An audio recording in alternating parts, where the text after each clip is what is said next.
जवाब दे चुका हूँ। मोबाइल की जो तस्वीर है, जिसको डिजिटल तस्वीर कहा जाता है, चाहे मोबाइल की हो चाहे स्क्रीन पे हो जो एलईडी वगैरह, ये हमारी राय में तस्वीर में दाखिल नहीं है, यानी उस तस्वीर में जो हराम है। इसमें दारुल उलूम कुरंगी में बहुत लंबी बहस हुई थी, 2 महीने मजलिस चली थी, जिसमें फकीर को भी अहकर को भी शिरकत का मौका मिला था। तो हजरत मुफ्ती रफ़ी उस्मानी साहब, हजरत मुफ्ती तकी उस्मानी साहब, मुफ्ती रफ़ी उस्मानी साहब को तो बहुत जज़म के साथ इस पर इत्मीनान था कि तस्वीर की जो हुर्मत है ये तौक़ीफ़ी है। तौक़ीफ़ी का मतलब जो तस्वीर हराम है वही इसको हराम कहा जाएगा, ये अक़ली नहीं है। और जो तस्वीर हराम है उसके लिए बुनियादी शर्त है कि करार हो उसको। ये जो डिजिट फॉर्म में तस्वीर होती है इसको करार नहीं होता। जैसे आपने तार खींची तो गायब, एक बम्बारमेंट होती है ना बाकायदा, तो करार नहीं है इसको।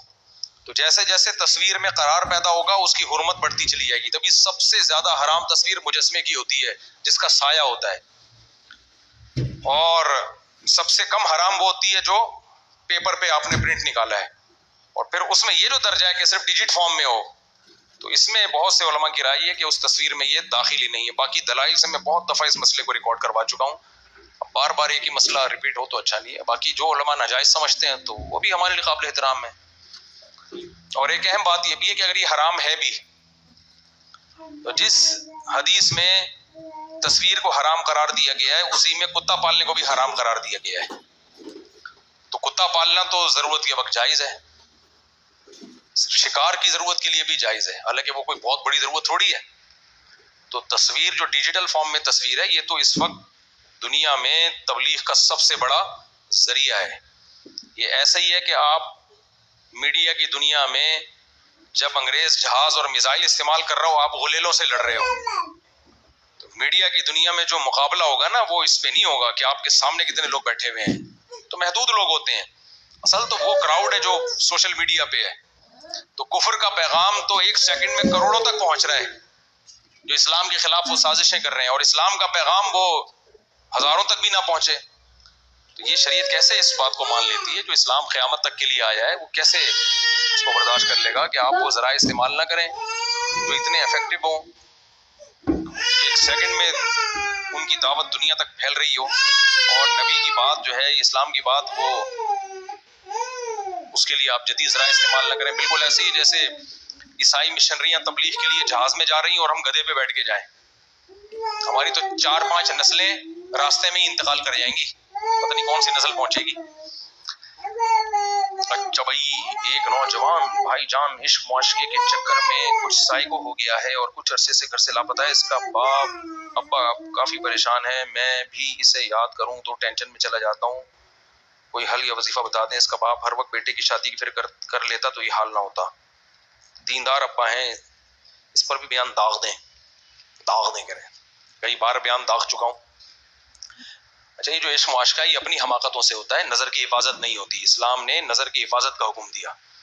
ताड़ में लगे रहते हैं, हर वक्त किसी लड़की को देखते रहते हैं, मुसलसल बातें करते रहेंगे उससे, एकदम से कभी भी इश्क नहीं होता कि पहली नजर पड़ी और आशिक हो गए, कभी भी ऐसा नहीं होता।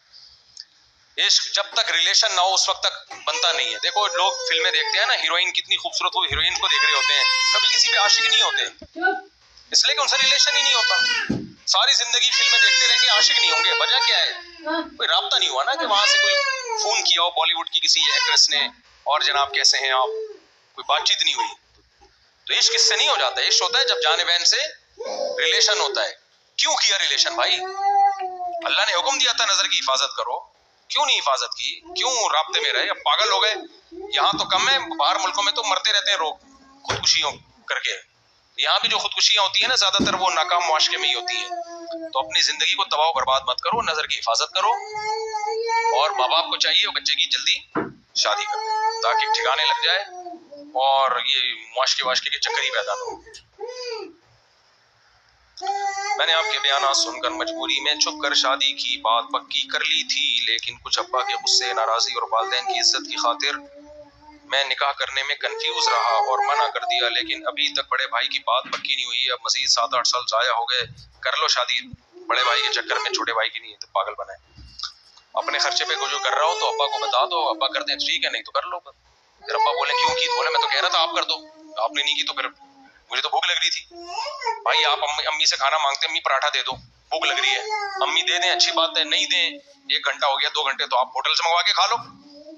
फिर अम्मी के क्यों मंगवाया? भाई मैं तो 2 घंटे से बोल रहा हूँ, 3 घंटे से बोल रहा हूँ भाई। मैं तो यही करता हूँ, घर वालों को बोलता हूँ पराठा, घर वाले दे दे इज्जत के साथ तो खा लेते, नहीं हो तो भाई फोन किया, यार जा देसी घी ले जा, होटल वाले से बोले इसको पराठा बना के दे, तो खा लेते हैं। क्योंकि उसमें टाइम पे खाना खा लिया तो फिर आगे लंच भी टाइम पे होगा, डिनर भी टाइम पे होगा। सुबह का नाश्ता ही 3 घंटे लेट हो रहा है तो सारी रूटीन क्या हो गई? बर्बाद हो गई। तो जिस आदमी ने कोई काम करना होता है वो तो रूटीन का पाबंद होता है ना। रूटीन से प्रोटीन मिल जाए ठीक है, उस प्रोटीन का क्या करना जो रूटीन के बगैर हो।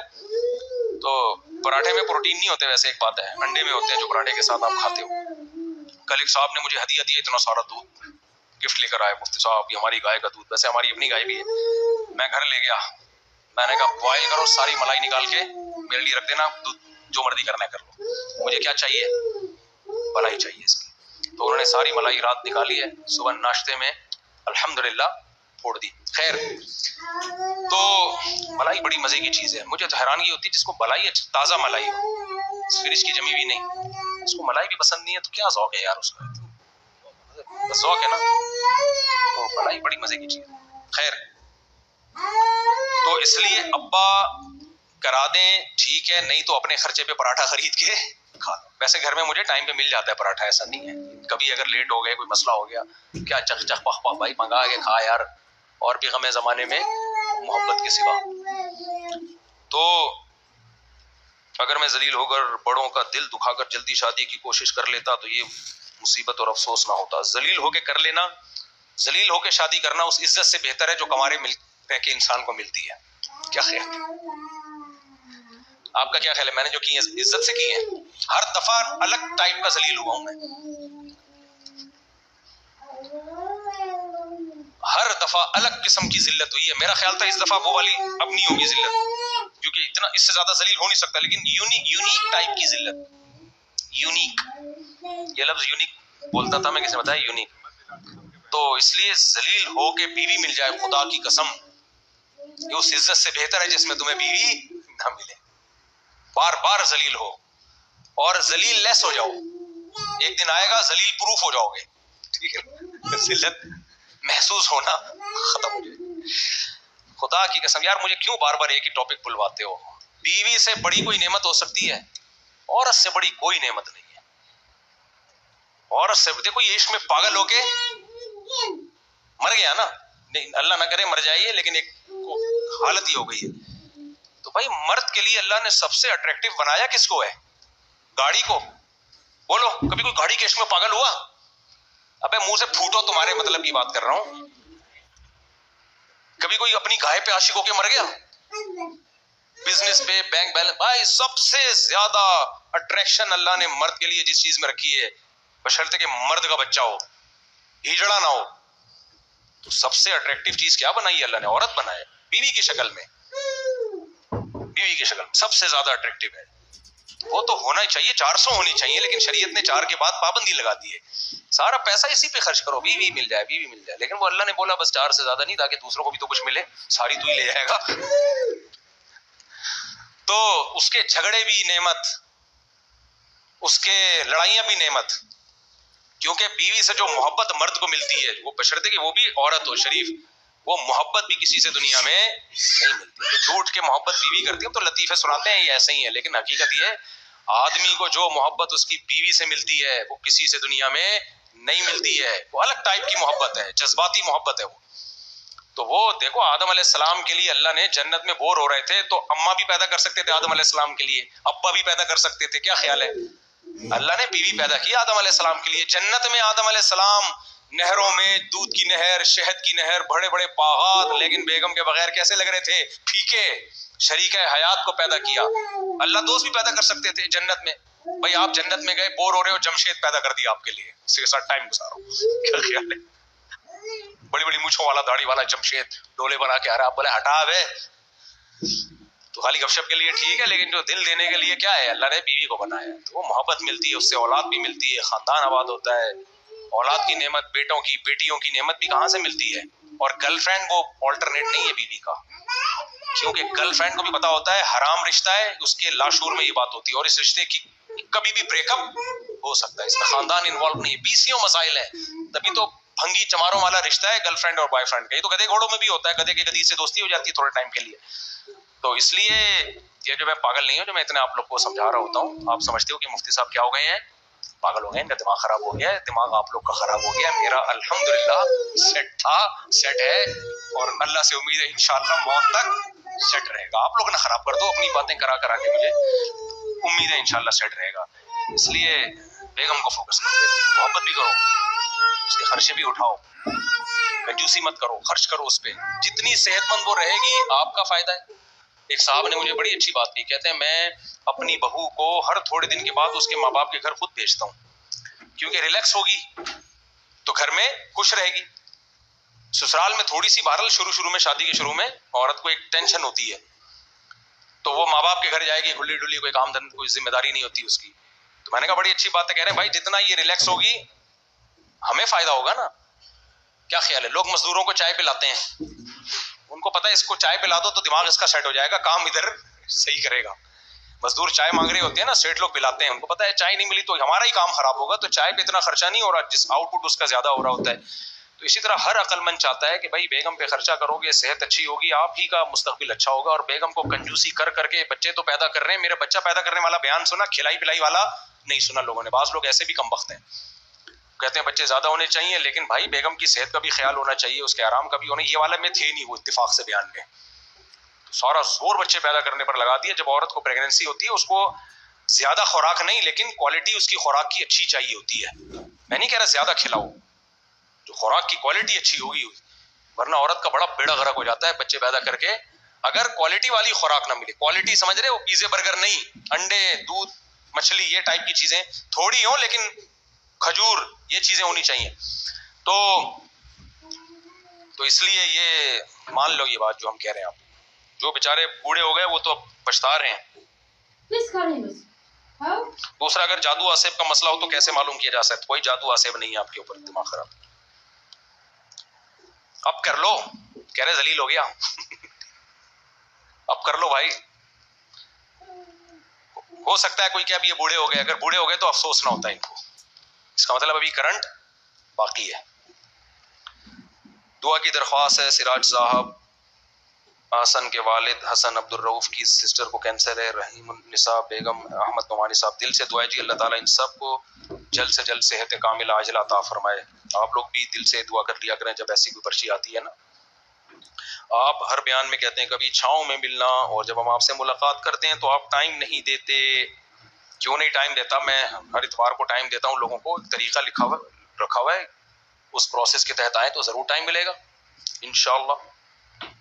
मुफ्ती साहब मुझे जमानतनामा लिखवाना है जामिअतुर रशीद में दाखिले के लिए। भाई मैं आपको जानता नहीं हूँ, जमानतनामा तो उसका लिख के दिया जाता है जिसको बंदा पहले से जानता हो। तो आप अपनी मस्जिद के इमाम जो आपके महल्ले के हों, या कोई भी ऐसे मदरसे के आलिम हो जो जिन मदरसे से मालूमात ली जा सके, हाँ भाई ये वहीं के आलिम है, तो वो जमानतनामा लिख के देना। मुफ्ती साहब मेरी उम्र 17 साल है और मुझे प्यार हो गया हमारे खानदान में एक लड़की से, इससे मुझे इससे बहुत मोहब्बत हो गई। हर वक्त इसके बारे में सोचता हूँ, इसको भी नहीं मालूम कि मैं इससे मोहब्बत करता हूँ।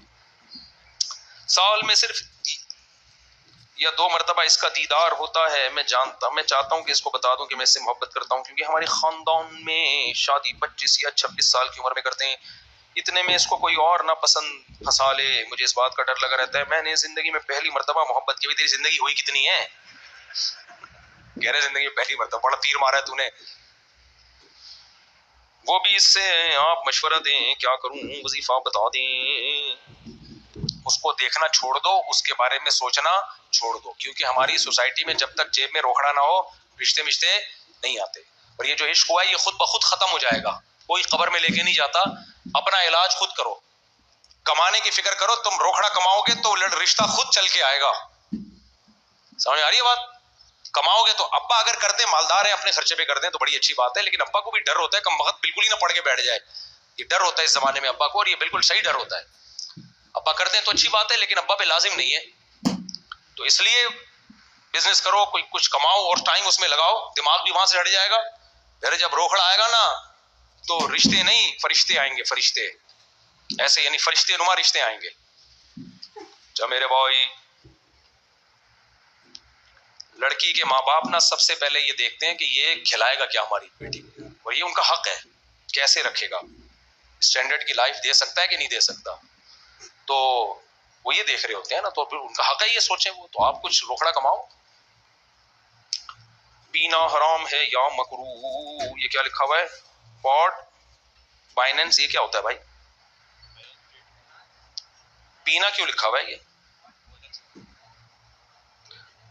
जी? अच्छा अच्छा अच्छा, बस बुरी चीज है यार ऐसा। इसकी ट्रेडिंग कैसे करना, कैसा है? सिगरेट की तरह का नशा है ना, बस तंबाकू का जो हुक्म है मकरूह नापसंदीदा है। आपके गार्ड नमाज पढ़ते हैं या नहीं पढ़ते? पांचों नमाजें पढ़ते हैं मेरे भाई। हमारे गार्ड पांचों, जमात की नमाज नहीं पढ़ते क्योंकि वो पहरा दे रहे होते हैं। अगर ये पहरा ना दें जमात की नमाज में, ये भी नमाज पढ़ रहे हो, तो हम सब की नमाज इकट्ठी हो रही होगी। तो ये सब सिर्फ मेरी हिफाजत नहीं कर रहे, आप सबकी भी हिफाजत कर रहे हैं।